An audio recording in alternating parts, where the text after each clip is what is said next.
ಸಂಘಟನೆ ಮಾಡಿಕೊಂಡು ಬೀದಿಗಿಳಿದು ಆಡೋ ಮಾಡಿದವರಲ್ಲ ಪಾಟೀಲ್ ಪುಟ್ಟಪ್ಪ ಅವರು. ಪತ್ರಿಕೆಗಳಿತ್ತವರು, 2 ಪತ್ರಿಕೆಗಳು ಅವ್ರ ಕೈನಲ್ಲಿತ್ತು, ಅವ್ರದ್ದೇ. ಗುಡುಗುವ ಶಕ್ತಿ ಇತ್ತು.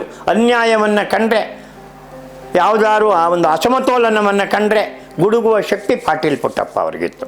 ಅದು ಅವರ ಹಣ್ಣು ಮಾಗಿ ಇನ್ನೇನು ಬೀಳುವ ಹಣ್ಣು ಬಿದ್ದುಬಿಡುತ್ತೆ ಅನ್ನೋ ಕಾಲದಲ್ಲಿ ಬರೆದಿರೋ ಮಾತುಗಳು, ಇವರು ಆಡಿರೋ ಮಾತುಗಳು.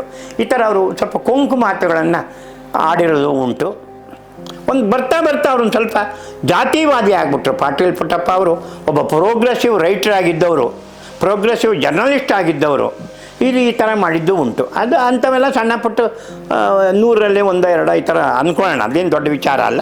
ಆದರೆ ಅವರು ಭಾಳ ಸಹೃದಯಿಯಾಗಿದ್ದರು, ಸ್ನೇಹಮಯಿಯಾಗಿದ್ದರು.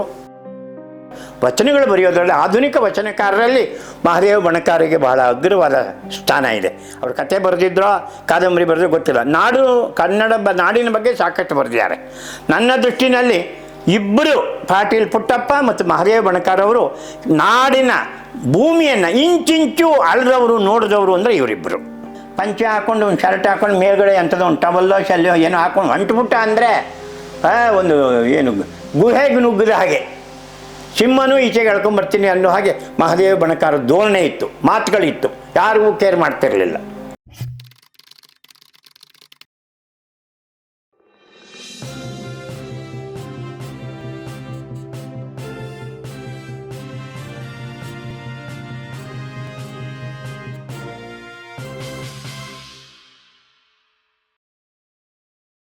ಒಂದು ಕಾಲಕ್ಕೆ ಪಾಟೀಲ್ ಪುಟ್ಟಪ್ಪ ಅವರ ಗರ್ಜನೆ ಇತ್ತಲ್ಲ, ವಾಗ್ಜರಿ ಇತ್ತಲ್ಲ, ಮಾತಿತ್ತಲ್ಲ, ಅದು ಎಂಥವ್ರನ್ನೂ ಕೂಡ ಬಡಿದೆಬ್ಬಿಸಿದೆ. ಅದು ಕಾವಲು ಸಮಿತಿ ಅಂತಿತ್ತ, ಕನ್ನಡ ಅಭಿವೃದ್ಧಿ ಪ್ರಾಧಿಕಾರ ಅಂತಿತ್ತ, ನಂಗೆ ಗೊತ್ತಿಲ್ಲ. ಅದಕ್ಕೆ ಅವನ್ನ ಅಧ್ಯಕ್ಷರು ಮಾಡಿದರು. ಗುಡುಗ್ಬಿಟ್ಟಿದ್ದಾರೆ, ಸುತ್ತಿಬಿಟ್ಟಿದ್ದಾರೆ. ಕಾವಲು ಸಮಿತಿ ಇತ್ತು ಅಂತ ಕಾಣಿಸುತ್ತೆ. ಮೊದಲನೇ ಅಧ್ಯಕ್ಷರು ಸಿದ್ದರಾಮಯ್ಯ ಅವರು, 2ನೇವರು ಪಾಟೀಲ್ ಪುಟ್ಟಪ್ಪ ಇದ್ದಿರಬಹುದು. ಆ ಸ್ಥಾನದಿಂದ ಅಲ್ಲದೆ ಇದ್ದರೂ ಅದನ್ನು ಬಳಸ್ಕೊಂಡು ಅವ್ರು ಮಾಡಿದ್ದೇನು ಅಂತಂದರೆ ಎಚ್ಚರಿಸುವ ಕೆಲಸ. ಕನ್ನಡ ಅಂದರೆ ವಿಚಾರ ಅನ್ನುವ ಕೆಲಸವನ್ನು ಪಾಟೀಲ್ ಪುಟ್ಟಪ್ಪ ಅವರು ಮಾಡಿದ್ದು ನಮಗೆಲ್ಲರಿಗೂ ಇದಾಗಿದೆ. ನಾನು ಅವರಿಗೆ ಅತ್ಯಂತ ಸನ್ನಿಹಿತನಾಗಿದ್ದೆ. ಅವ್ರ ಜೊತೆ ಎಷ್ಟೋ ವೇದಿಕೆಗಳಲ್ಲಿ ನಾನು ಕಾರ್ಯಕ್ರಮಗಳಲ್ಲಿ ಭಾಗವಹಿಸಿದ್ದೀನಿ.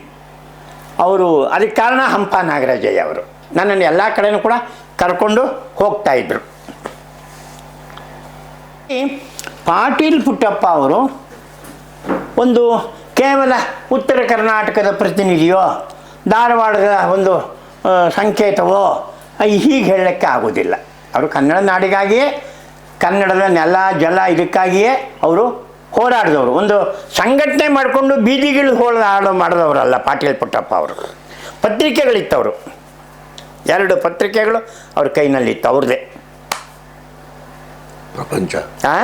ಪ್ರಪಂಚ ಅನ್ನೋದು ಒಂದು, ಇನ್ನೊಂದು ವಿಶ್ವವಾಣಿ ಇತ್ತು, ಏನು ಆ ಥರ ಅದು ಇತ್ತು. 2 ಪತ್ರಿಕೆ ಇತ್ತು. ಪ್ರಪಂಚ ಅನ್ನೋದು ಹಾಗೇ ಇತ್ತು ಬಿಡಿ.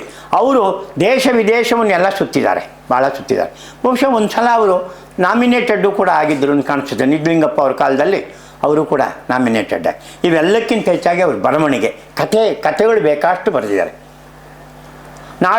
ನಾಡಿನ ಬಗ್ಗೆ ಅವರು ಕನ್ನಡ ನಾಡು ಅಂತಲೇ ಒಂದು ಪುಸ್ತಕ ಇದೆ, ಎಲ್ಲ ಜಿಲ್ಲೆಯ ಬಗ್ಗೆಯೂ ಬರೆದಿದ್ದಾರೆ.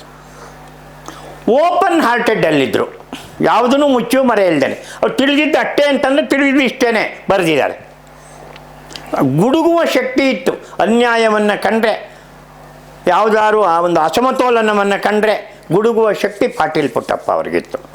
ಆದರೆ ಅವರು ಬರ್ತಾ ಇದೆಲ್ಲವೂ ಸಿಗ್ತಾ ಇದೆಲ್ಲ ಮಾಡ್ಕೊಂಡಾದ್ಮೇಲೆ ಪುಸ್ತಕಗಳು, ಕಥೆಗಳು ಬರೆದಿದ್ದಾರೆ. ವ್ಯಕ್ತಿ ಚಿತ್ರಗಳು ಅವರಷ್ಟು ಬರೆದವರಿಲ್ಲ, ಅದು ಬೇರೆ. ಈ HSK ಬರೆಯೋದು ಬೇರೆ, ಇದು ಒಂದು ಮಾಹಿತಿ ಇವ್ರದ್ದು. HSK ಅವರು ಗುಡುಗ್ದವರಲ್ಲ, ಪಾಟೀಲ್ ಪುಟ್ಟಪ್ಪನವರಲ್ಲ. ಹೇಳೋದೇ ಬಿಡೋದೆ. ಆ ವ್ಯಕ್ತಿ ಬಗ್ಗೆ ಏನು ಹೇಳಬೇಕೋ, ಅವ್ರು ರಾಜಕಾರಣಿ ಆಗಿರಲಿ, ಸಾಹಿತಿ ಆಗಿರಲಿ, ಸಂಗೀತಗಾರರಾಗಿರಲಿ, ಏನೇ ಇರಲಿ ಅದು ಮಾಡ್ಬೋದು. ದೊಡ್ಡವರ ಸಣ್ಣತನ ಅಂತ ನಮ್ಮಲ್ಲಿ ಅಂಕಣ ಬರೆದಿದೆ, ಅದೇ ಅಷ್ಟೇ. ಆದರೆ ಕನ್ನಡ ಸಾಹಿತ್ಯ ಪರಿಷತ್ತಿಗೆ ಒಂದು ಸಮಜೋಡಿಯಾಗಿ ಅಲ್ಲಿರುವ ಏನಿತ್ತು ವಿದ್ಯಾವರ್ಧಕ ಸಂಘವಾಗಲಿ, ಅವ್ರು ಸಾಯೋವರೆಗೂ ಅವರೇ ಅಧ್ಯಕ್ಷರು ಪಾಟೀಲ್ ಪುಟ್ಟಪ್ಪನವರೇ. ಒಂದು 30 ವರ್ಷ ಪ್ರತಿ ಸಲವೂ ಅವರೇ ಆಯ್ಕೆ ಆಗ್ತಾಯಿದ್ರು. ಅದ್ರ ಬಗ್ಗೆ ನಾನು ಟೀಕೆ ಮಾಡೋಕ್ಕೆ ಹೋಗಲ್ಲ. ಪ್ರಜಾಪ್ರಭುತ್ವದಲ್ಲಿ ಹೀಗೆ 30 ವರ್ಷ ಒಬ್ಬನೇ ಒಂದು ಸ್ಥಾನದಲ್ಲಿ ಇರ್ಬೋದಾ ಅನ್ನೋದು ಅವ್ರಿಗೆ ಬಿಟ್ಟಿದ್ದು ವಿಚಾರ, ಅವರ ಪ್ರಜ್ಞೆಗೆ. ಅಲ್ಲಿಯ ಪರಿಸ್ಥಿತಿ ಏನಿತ್ತೋ ನಂಗೆ ಗೊತ್ತಿಲ್ಲ. ಆದರೆ ಅಲ್ಲಿದ್ದು ಕೆಲಸ ಮಾಡಿದ್ದಾರೆ. ಆಮೇಲೆ ಭಾಳ ಮುಖ್ಯವಾಗಿ ಅವ್ರು ಬರೆದ ಪುಸ್ತಕಗಳು ದೇಶದ ಬಗ್ಗೆ, ನಾಡಿನ ಬಗ್ಗೆ ಇತ್ಯಾದಿಗಳ ಬಗ್ಗೆ ಅವರು ದೇಶ ವಿದೇಶ ನೋಡ್ಕೊಂಡು ಬಂದ ಮೇಲೆ ಬರೆದಿದ್ದು ಭಾಳ ಮುಖ್ಯ ಅಂತ ನನಗನ್ನಿಸ್ತದೆ. ಅವರ ಇದೆಲ್ಲ ಇದು ಕೂಡ ವರ್ತಿಗಳೆಲ್ಲ ಇದ್ದವರೆಲ್ಲರೂ ಪ್ರಗತಿಶೀಲ ಮನೋಭಾವದವರೇ ಇದ್ದರು.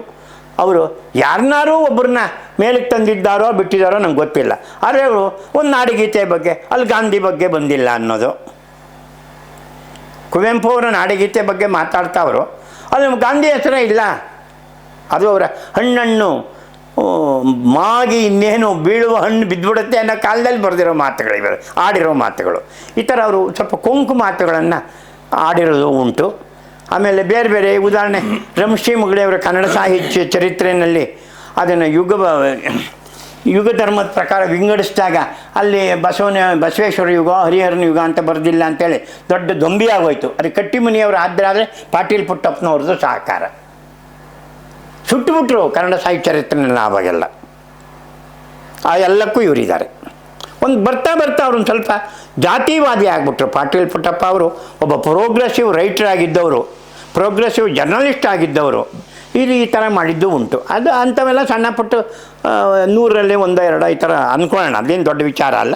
ಆದರೆ ಅವರು ಭಾಳ ಸಹೃದಯಿಯಾಗಿದ್ದರು, ಸ್ನೇಹಮಯಿಯಾಗಿದ್ದರು. ಸ್ನೇಹ ಅಂದರೆ ತುಂಬ. ಹೌದು. ಆಮೇಲೆ ರಾಜ್ಕುಮಾರ್ ಕಂಡ್ರೆ ಅವ್ರಿಗೆ ಭಾಳ ಇಷ್ಟ ಆಯಿತು. ಅಲ್ಲಿಗೆಲ್ಲ ಕರೆಸಿ ಕನ್ನಡದ ಕಹಳೆಯನ್ನು ಊದ್ಸೋದಕ್ಕೆ ಪಾಟೀಲ್ ಪುಟ್ಟಪ್ಪನವರು ಕೂಡ ಪೂರ್ಣವಾಗಿ ಸಹಕಾರ ನೀಡಿದ್ದಾರೆ. ಅಂಥ ಒಬ್ಬ ವ್ಯಕ್ತಿ ನಾಡಿನಲ್ಲಿ ಪತ್ರಕರ್ತರು ಅಂದರೆ ಹೇಗಿರಬೇಕು ಅಂದರೆ ಪಾಟೀಲ್ ಪುಟ್ಟಪ್ಪ ಆ ಥರ ಸ್ವತಂತ್ರವಾದ ಮನೋಧರ್ಮವನ್ನು ತೀತಾ ಶರ್ಮರ ಥರ ಇರಬೇಕು ಅಂತ ಕೇಳಿದರು. ತೀತಾ ಶರ್ಮ ಅವರು ಸ್ವಂತ ಇತ್ತು, ಇವರು ಕೂಡ ಸ್ವಂತ ಮಾಡ್ಕೋಬೋದು ಅಂದರೆ ತಮ್ಮ ಅಭಿಪ್ರಾಯವನ್ನು ಸ್ವಂತ ಮಾಡ್ಕೊಂಡಿದ್ದರೆ ಚೆನ್ನಾಗಿತ್ತದು. ಬರ್ತಾ ಅವರು ಅಡ್ವರ್ಸಾಗಿ ಮಾತಾಡೋಕ್ಕೂ ಶುರು ಮಾಡಿಬಿಟ್ರು. ಹಿಂದೆ ಅವರೇ ಆಡಿದ ಮಾತು, ಮುಂದೆ ಬರ್ತಾ ಅದು ಅವರೇ ವಿರುದ್ಧವಾಗಿ ಮಾತಾಡಿದ್ದು. ಇಂಥವೆಲ್ಲ ಬೇಕಾಗ್ತಿದೆ. ಏನೇ ಇದ್ದರೂ ಅವರು ಬದುಕಿದ್ರು ನಮ್ಮ ನಡುವೆ ಒಂದು ಹಿರಿಯ ತಲೆಯಾಗಿ. ನಾವು ಅವ್ರ ಜೊತೆ ಇದ್ದಾಗ ಅವ್ರು ಹೇಳಿದರು, ಏನಯ್ಯ ಹೀಗೆ ಮಾತಾಡಿದರೆ ನಿನ್ನನ್ನು ಬಿಟ್ಟಾರಾ ಅಂತ ಅಂದಿದ್ದು ಉಂಟು. ಅವರು ಅಂಥ ಮಾತುಗಳನ್ನು ಕೇಳಿದ್ದೀನಿ ನಾನು. ಅವರು ಎದುರುಗಡೆ ಮಾತಾಡಿ ನಾವು ಅವರ ಒಂದು ಇದಕ್ಕೆ ಬ್ಲೆಸ್ಸಿಂಗ್ಸ್ಗೆ, ಶುಭಾಶಯ ಹಾರೈಕೆ ನಾವು ಕಾಯ್ತಾ ಇದ್ದು. ಅಂದರೆ ಅವರಿಗೆ ವ್ಯಕ್ತಿ ಎಷ್ಟು ದೊಡ್ಡವರು ಅನ್ನೋದನ್ನು ನಾವು ಹೇಳಲಿಕ್ಕೆ ಸಾಧ್ಯ ಇದೆ. ಒಟ್ಟಿನಲ್ಲಿ ಉತ್ತರ ಕರ್ನಾಟಕದ, ಅದರಲ್ಲೂ ಧಾರವಾಡದ ಸಾಂಸ್ಕೃತಿಕ, ಹುಬ್ಬಳ್ಳಿ ಮತ್ತು ಧಾರವಾಡ ಎರಡೂ ಇದೆಯಲ್ಲ ನಗರ, ಆ ನಗರದಲ್ಲಿ ಸಾಂಸ್ಕೃತಿಕ ಒಂದು ಇದಕ್ಕೆ ಪಾಟೀಲ್ ಪುಟ್ಟಪ್ಪನವರು ಖಂಡಿತ ಒಂದು 50 ವರ್ಷಗಳ ಮೇಲೆ ಅವರು ಅಲ್ಲಿ ಆಳಿದ್ದಾರೆ ಅನ್ನೋದರಲ್ಲಿ ಯಾವ ಅನುಮಾನವೂ ಇಲ್ಲ. ಈಗ ಆ ಥರದವ್ರು ಒಬ್ಬರೂ ಇಲ್ಲ ಅನ್ನೋದನ್ನು ಹೇಳ್ತಾ ಇದನ್ನು ಹೇಳಬೇಕು. ಅನಭಿಷಿಕ್ತ ದೊರೆ ಹೌದು, ಇದ್ದರು, ಹಾಗೆ ಇದ್ದರು. ರಾಜಕಾರಣಿಗಳನ್ನೂ ಅವರು ಹೆದರಿಸ್ಕೊಂಡು ಯಾವುದಕ್ಕೂ ಅವರು ಅಂಜಿದವರಲ್ಲ, ಯಾವುದಕ್ಕೂ ಇದು ಮಾಡಿದವರಲ್ಲ. ಅಂಥ ವ್ಯಕ್ತಿ ಪತ್ರಕರ್ತರಾಗೇ ಆಗಲಿ ಅಥವಾ ಒಬ್ಬ ಸಾಹಿತಿಯಾಗಿ ಇರೋದು ಬಹಳ ಅಪರೂಪ ಅನ್ನೋದನ್ನು ನಾನು ಇಲ್ಲಿ ಹೇಳೋಕ್ಕೆ ಇಷ್ಟಪಡ್ತೀನಿ. ಮಹಾದೇವ ಬಣಕಾರರು ಪತ್ರಕರ್ತರ ಅಲ್ಲ, ಅವರು ಒಬ್ಬ ಆಂಗ್ಲರ ಆಡಳಿತದಲ್ಲಿ ಕನ್ನಡ. ಆಂಗ್ಲರ ಆಡಳಿತದಲ್ಲಿ ಕನ್ನಡ, ಎಸ್, ಅದು ಅವರ ಮಾಸ್ಟರ್ ಪೀಸ್. ಎಂಥ ಸಂಶೋಧನೆ ಮಾಡಿದ್ದಾರೆ ಅಂದರೆ ಅವ್ರ ಯೂನಿವರ್ಸಿಟಿ ಮೇಸ್ಟರ್ ಅಲ್ಲ ಮಹಾದೇವ ಬಣಕಾರವರು. ಆದರೆ ಕೊಟ್ಟಿದ್ದೇನಿದೆ ನಮಗೆ ಇವತ್ತು, ಆಂಗ್ಲರು ಇಂಗ್ಲೀಷರವರು ಕನ್ನಡವನ್ನು ಆಳವಾಗಿ ಏನಿತ್ತು ಅನ್ನೋದನ್ನ ವಿತ್ ಪ್ರೂಫ್ ಪುಟ್ಟದಲ್ಲೂ ಕೂಡ ನಿಮಗೆ ಆ ಎಲ್ಲ ಇದು ಕೂಡ ಪ್ರಮಾಣೀಕರಿಸಿ ಮಾಡಿದಂಥ ಕೆಲಸ, ಅದ್ಭುತವಾದ ಒಂದು ಕೆಲಸವನ್ನು ಅವರು ಮಾಡಿಕೊಟ್ರು. ಅದಕ್ಕೆ ಮುಂಚೆ ಅವರು ಅದ್ಭುತ ವಚನಗಳು ಬರೆದಿದ್ದಾರೆ. ಮಹಾದೇವ ಬಣಕಾರರು ವಚನಗಳು ಬರೆಯೋದ್ರಲ್ಲಿ, ಆಧುನಿಕ ವಚನಕಾರರಲ್ಲಿ ಮಹಾದೇವ ಬಣಕಾರರಿಗೆ ಬಹಳ ಅಗ್ರವಾದ ಸ್ಥಾನ ಇದೆ. ಅವರು ಕತೆ ಬರೆದಿದ್ರೋ ಕಾದಂಬರಿ ಬರೆದ್ರೂ ಗೊತ್ತಿಲ್ಲ. ನಾಡಿನ ಬಗ್ಗೆ ಸಾಕಷ್ಟು ಬರೆದಿದ್ದಾರೆ. ನನ್ನ ದೃಷ್ಟಿನಲ್ಲಿ ಇಬ್ಬರು, ಪಾಟೀಲ್ ಪುಟ್ಟಪ್ಪ ಮತ್ತು ಮಹಾದೇವ ಬಣಕಾರವರು ನಾಡಿನ ಭೂಮಿಯನ್ನು ಇಂಚಿಂಚು ಅಳೆದವರು, ನೋಡಿದವರು ಅಂದರೆ ಇವರಿಬ್ಬರು. ಅವರು ಅಲ್ಲಿ ಧಾರವಾಡದಲ್ಲಿ, ಇವರು ಬೆಂಗಳೂರಿನಲ್ಲಿ. ಸ್ವತಃ ಒಂದು ಮುದ್ರಣಾಲಯ ಇಟ್ಕೊಂಡಿದ್ದರು. ಲೋಟ್ ಅದೆಂಥದ್ದು ಹೆಸರೇನೋ ಬರುತ್ತೆ, ಅದು ಏನೋ ಮರ್ತೋಯ್ತು ತಕ್ಷಣಕ್ಕೆ. ಬಣಕಾರು ನಾವು ನಮ್ಮ ಮನೆಗೂ ನಡ್ಕೊಂಡು ಬಂದ್ಬಿಡೋರು. ನಮ್ಮ ರಾಜಾಜಿನಗರಕ್ಕೆ ದೊಡ್ಡ 3 ಪುಟದ್ದು ಒಂದು ಸಂದರ್ಶನದ ಬರೀಬೇಕಲ್ಲ, ಅದು 3 ಪುಟ ಬರ್ಕೊಂಬಂದು ನಾನು ಅಲ್ಲಿ ಪಿನ್ ಮಾಡಿ ಇಟ್ಟಿದ್ದೀನಿ ಈಗ. ಅವರು ಕೂಡ ಓಪನ್ ಹಾರ್ಟೆಡಲ್ಲಿದ್ದವರು. ಅದೇ ರಾಜಕೀಯದಲ್ಲಿ ಅವರೇನು ಪ್ರವೇಶ ಮಾಡಿದ್ರೋ ಅಥವಾ ರಾಜಕಾರಣಿಗಳನ್ನ ಬೆಂಬತ್ತಿದ್ರೋ ನಂಗೆ ಗೊತ್ತಿಲ್ಲ. ಆದರೆ ಸಾಹಿತಿಯಾಗಿ ಅವರು ವಚನಕಾರರು, ಹೇಗೆ ನಮ್ಮ ಸಿದ್ದೇಶ್ವರ ಪುರಾಣಿಕರು ಹೇಗೋ, ಎಸ್ ವಿ ರಂಗಣ್ಣವರು ಹೇಗೋ ಹಾಗೆ ಅವರು ಸಾಕಷ್ಟು 2-3 ಸಂಪುಟಗಳನ್ನು ವಚನ ಸಂಪುಟಗಳನ್ನು ತಂದಿದ್ದಾರೆ, ಮಹಾದೇವ ಬಣಕಾರರ ವಚನಗಳು ಅಂತೆಲ್ಲ. ಅವರು ನಾಡು ನುಡಿಯ ಬಗ್ಗೆ ಸಾಕಷ್ಟು ಕೆಲಸ ಮಾಡಿದ್ದಾರೆ. ಅವರು ಯಾವ ಸ್ಥಾನದಲ್ಲೇನು ಈಗ ಕನ್ನಡ ಅಭಿವೃದ್ಧಿ ಪ್ರಾಧಿಕಾರಕ್ಕೋ ಅಥವಾ MLC ಆಗಿಯೋ, ಅವ್ರು MLC ಆಗಿದ್ದರೋ ಇಲ್ಲ ನನಗೆ ಐಡಿಯೇ ಇಲ್ಲ, ಇರಲಿಕ್ಕಿಲ್ಲ. ಆದರೆ ಒಂದು ಸ್ವಲ್ಪ ಕುಳ್ಳು ಮುಖ ತುಂಬಿದಂಥ ವ್ಯಕ್ತಿತ್ವ ಆತಂದು. ಪಂಚೆ ಹಾಕ್ಕೊಂಡು ಒಂದು ಶರ್ಟ್ ಹಾಕ್ಕೊಂಡು ಮೇಲ್ಗಡೆ ಅಂಥದ್ದು ಒಂದು ಟವಲ್ಲೋ ಶಲ್ಯೋ ಏನೋ ಹಾಕ್ಕೊಂಡು ಹೊಂಟುಬಿಟ್ಟ ಅಂದರೆ ಒಂದು ಏನು ಗುಹೆಗೆ ನುಗ್ಗಿದ ಹಾಗೆ, ಸಿಂಹನೂ ಈಚೆಗೆ ಎಳ್ಕೊಂಬರ್ತೀನಿ ಅನ್ನೋ ಹಾಗೆ ಮಹಾದೇವ ಬಣಕಾರ ಧೋರಣೆ ಇತ್ತು, ಮಾತುಗಳಿತ್ತು, ಯಾರಿಗೂ ಕೇರ್ ಮಾಡ್ತಿರಲಿಲ್ಲ. ಇಂಥ ವ್ಯಕ್ತಿ ಕನ್ನಡಕ್ಕೆ ದುಡಿದಿದ್ದಾರೆ, ಮುದ್ರಕರಾಗಿಯೂ ದುಡಿದಿದ್ದಾರೆ, ಕ್ರಿಯೇಟಿವ್ ಸೃಜನಶೀಲ ಲೇಖಕರಾಗಿಯೂ ದುಡಿದಿದ್ದಾರೆ, ಅತ್ಯುತ್ತಮ ಭಾಷಣಕಾರರು. ಪಾಟೀಲ್ ಪುಟ್ಟಪ್ಪ ಅವರು ಹಾಗೆ, ಮಹಾದೇವ ಬಣಕಾರರು ಹಾಗೆ. ಎದ್ದು ನಿಂತ್ಕೊಂಡ್ರೆ ಚೆನ್ನಾಗಿ ಗುಡುಗಿ ಮಾತಾಡ್ತಾಯಿದ್ರು. ಅದರಲ್ಲೇನು ಯಾರ ದಯೆ ದಾಕ್ಷಿಣ್ಯಕ್ಕೆ ಅವರು ಬಲಿಯಾದವರಲ್ಲ. ಆಮೇಲೆ ಅವರು ಮಗ ನಡೆಸ್ಕೊಂಡು ಹೋಗ್ತಾ ಇದ್ದಾರೆ ಅಂತ ಕಾಣಿಸ್ತದೆ, ಪ್ರೆಸ್ಟನ್ನು ಇಟ್ಟಿದ್ದಾರೆ ಅಂತ ನಾನು ಅನ್ಕೋತೀನಿ. ಅವರ ಪುಸ್ತಕಗಳು ನೀವು ಹೇಳಿದಾಗೆ ಆಂಗ್ಲರ ಆಡಳಿತದಲ್ಲಿ ಕನ್ನಡ ಅನ್ನೋದು ಅದು ಈ ನಾಡಿಗೆ ಕೊಟ್ಟ ಒಂದು ದೊಡ್ಡ ಕೊಡುಗೆ ಅಂತ ನಾನು ತಿಳ್ಕೊಂಡಿದ್ದೀನಿ. ಅದನ್ನು ಮೀರಿಸಿದವರೆಗೂ ಯಾರೂ ಮಾಡಿಲ್ಲ. ಅದನ್ನು ಇಟ್ಕೊಂಡು ನಾವು ಮಾತಾಡ್ಬೋದು ಅಷ್ಟೇ, ಏನು ಬೇಕಾದ್ರು. ಅಂಥ ವ್ಯಕ್ತಿ ಮಹಾದೇವ ಬಣಕಾರ ಅಂತ ನನಗೆ ಅನಿಸುತ್ತೆ.